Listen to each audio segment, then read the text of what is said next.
What is going on, everybody? Draco Invictus here, and we are going to be talking Spider-Man No Way Home. Spoiler free, so stick around, get all the deets on what's going on in this film without spoiling anything, which means that I'm going to have to kind of dance with my words and stuff like that, but it's all right. I want to do this for you guys, because let me tell you, I could spoil the crap out of this film. There is so much that I want to talk about that I am just going to have to kind of reel myself in. One of the ways I do that is when I'm waiting for post-credit scenes, because it is an MCU film, so you can always expect post-credit scenes. There's one mid-roll and one actual post-credit scene, so stick around for both of those. What I do while I'm sitting in the theater waiting for those to come up, I'm trying to formulate, okay, what was good? What was bad? What was meh? And so, because that's the format that we do around here. We talk about the pros, we talk about the cons, we talk about things that I just absolutely adored, and then we go from there. So, let's jump into it. There aren't very many cons, certainly not many that I can talk about. And honestly, there aren't that many, period. Spoilers are none, there aren't that many, period. One, I guess it's going to be my con. It's going to be the one con I have. Willem Dafoe wasn't as bright as he was. He didn't shine as bright in this film as he did in the original Spider-Man with Tobey Maguire. His performance was fine. I mean, his smile was always fantastic. He just didn't seem to be as on it as he was in the original. And the only reason I say that is I just got done watching the original Tobey Maguire Spider-Man movies. So I remember very vividly, because it just happened, who Willem Dafoe was as the Green Goblin in the first film. So that's why I point that out. If it's been years since you've seen those films, you probably won't recognize a thing. Well, you probably will now that if you watch this video and then go watch the film, you'll be like, oh, I totally see what Draco's talking about. Again, his performance was fine. It just wasn't spectacular. Alfred Molina was wonderful in the film. All the rest of the villains, Jamie Foxx, all of them, fantastic. Jamie is, God, I love that man. He's fantastic. I keep saying that. So, but that's my only real con. The story was awesome. We're moving on to pros, by the way. The story was very, very well written. Let's break that down, what that means a little bit. The pathing or the pattern at the beginning was a little bit different, so don't be put off by that. Again, now that you know, you'll be like, oh, I totally see what he's saying. It feels different. The beginning feels different from other Spider-Man, especially MCU films, especially... There's just a different rhythm to it, and I'm okay with that. I like that they kind of mix it up a little bit.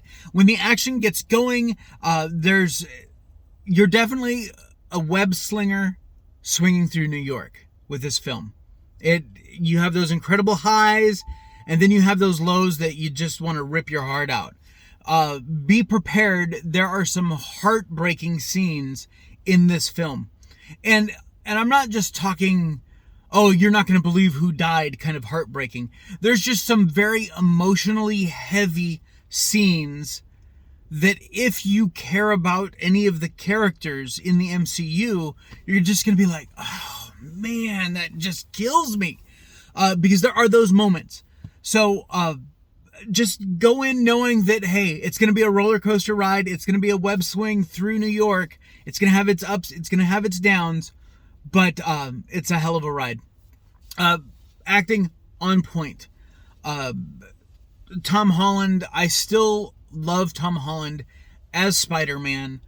I think that he was the most realistic of the three Spider-Men that we've had on film. Simply because when Tom started, he was actually a teenager when he shot his first Spider-Man film. Tobey was 27 when he shot the first one. Andrew was 29 when he shot his first one. And Tom was like 16 or 17 when he shot his first one. So I like the idea of having an actual young Spider-Man.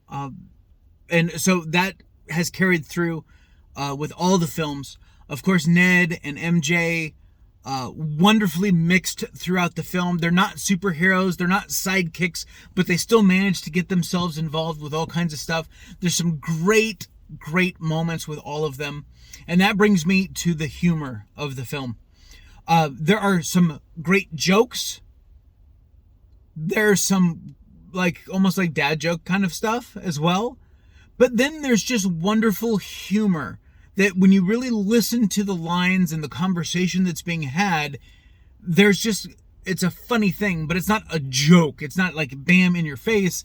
But when you hear it said, you're like, oh my God, that's hilarious. More than once, the entire theater was laughing because of a conversation that was being had. So, and that's not just tied to one or two people. There are several characters in this film that have some very humorous lines that kind of flow throughout this whole thing. So the humor is fantastic. The movie has a lot of heart. It has a lot of drama. It's got everything. Great action. The fight sequences were fantastic. You won't be disappointed. There are some great interactions with characters that I really can't drill down into specifics, because then I would kind of be spoiling some of the film for you, and that is definitely not what I want to do. So this film is easily, hold on, I'm kind of like playing it in fast forward right now. Yeah. I'm going to say like an 8.7 to a 9 out of 10. Because of just everything that's going on in it. I don't know that I would put the label of best. Is it the best? Because people ask me that. Is this the best MCU movie? Is this the best Spider-Man movie? I'm not going to label it the best. Best, very oftentimes, is completely subjective. So what may be the best film for me could be complete garbage for you, and you're like, that dude's an idiot, because that certainly wasn't the best Spider-Man Batman. That certainly wasn't the best Spider-Man movie. That wasn't the best MCU movie. That wasn't the best superhero movie. So I'm not going to be throwing best anything on this film. Just know that I thoroughly enjoyed it. And if a friend of mine called me up tomorrow and said, hey, you want to go see Spider-Man with me? I'd be like, let's go. I would absolutely come see this again in the theaters.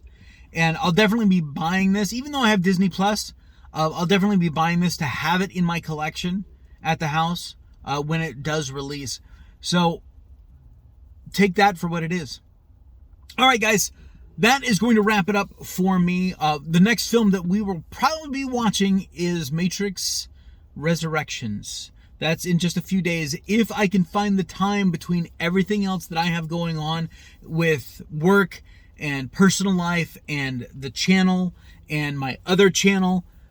So because I have a lot of different things in the fire burning right now, and I got some upcoming projects that I'm going to be getting set up for, getting ready for. If I can find the time to get to the theater, because I definitely want to see Matrix Resurrections in the theater first, just to have the big screen experience. But yeah, remember, 2 post-credit scenes, well, a mid-roll and then a post-cred. So stick around for those. And that is going to wrap it up for me. And if I don't end up getting to the Matrix before Christmas and New Year's, then I want to wish you guys a very Merry Christmas, a very Happy New Year. I hope we have a much better 2022 than we had a 2020 and 2021. So, but hopefully I'll be able to get to the theater and put out at least one more review before the end of the year. Take care of yourselves out there. This is Draco Invictus saying this has been the greatest day in my life. See ya!